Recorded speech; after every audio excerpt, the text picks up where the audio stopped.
एक बार ड्राइव पे निकले थे और वो अचानक एक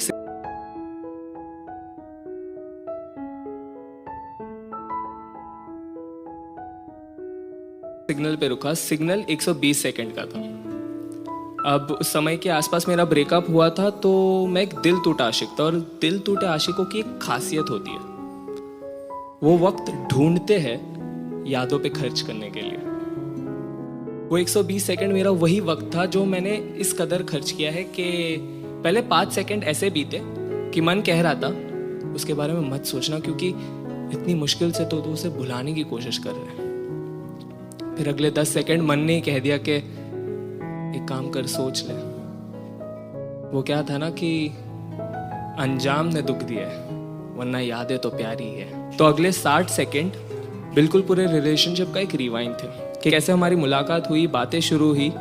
मैंने चिट्ठी लिखकर अपने प्यार का इजहार किया था, उसने इनकार कर दिया था। मैं जब दुखी होकर चल के जा रहा था तो उसने हाथ थाम कर मुझे कहा कि सुनो, मजाक कर रही थी, मुझे भी करार है।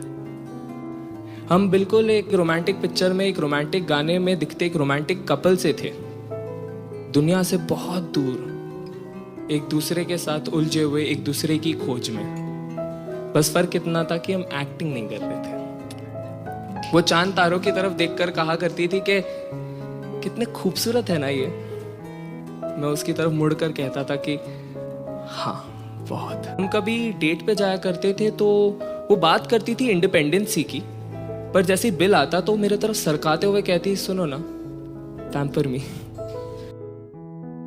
उसके तारीफों में मैंने कुछ ऐसा लिखा था कि उसकी मुस्कान मेरी कहानियों की सियाही थी।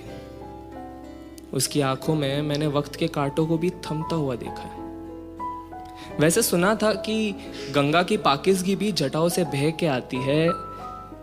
जब वो अपनी भीगी भीगी सी जुल्फे झटकती थी तो उस बात पर भी यकीन हो जाता था। जैसे मिदास ने पीतल को छूकर सोना किया था, वैसे ही उसने मुझे छूकर मेरी रूह को नूर से भर दिया। आते 30 सेकंड झगड़ों के। अब माना कि झगड़े प्यार के मुकाबले कम ही थे, पर रिश्ते का अंजाम उन्होंने ही तय किया।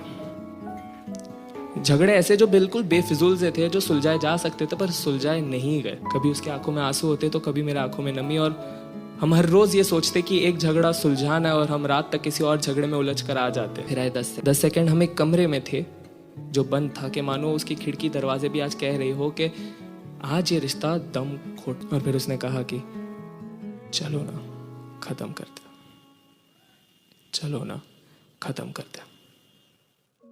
आखिरी के 5 सेकंड मानो पूरा कमरा मुझसे पूछ रहा हो कि अब तू तो कुछ बोल, इस कमरे की चुप्पी तो तोड़। दिमाग में एक आवाज सी चल रही थी, चलो ना, खत्म करते, चलो ना, खत्म करते। और वो वक्त बीत गया। अजीब होता है जुदाई का, उसे खोने के बाद भी उसे खोने का डर लिए घूमता हूँ। वो सिग्नल जैसे ही ग्रीन हुआ, मेरा दोस्त बस गाड़ी भगाने ही वाला था कि मैंने उसे कहा कि रुक जा, 120 सेकंड की जरूरत है मुझे।